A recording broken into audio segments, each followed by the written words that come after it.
الدولة المصرية وصلت سوري يقول له مش فارق معايا الحبس، وانت راجل كبير مش عايز اديك بالجزمة. مش فارق معانا، حتى لو اتحبست مش فارق معانا. ماشي، حلو، جميل، شكرا شكرا. بس يلا شكرا، حلو. يلا برضه مش عاوز. يلا صوري.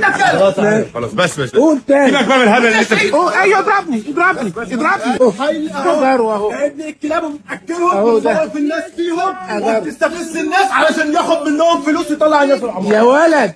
يعني تمام. ماشي، تمام ما تزيدش ايدي تمام، حلو، لو شكرا. همد ايدي هقل منك، بس انت راجل كبير مش هقل منك. كتر خيرك، شكرا، كلك ذوق. وصلتوا السوريين اللي قاعدين هنا، اللي قسما بالله بجسر السويس وفي كل حته بيحولوا الفلوس يوميا لسوريا، لمنتخب العالم للارهاب فلوسنا، اللي دفعتنا ميه وكهرباء وغاز وصلوا العبور. الشقه اللي كانت ب 3000 جنيه بقت ب 30,000، والمحل اللي كان ب5 اولى انا بيه اروح فين؟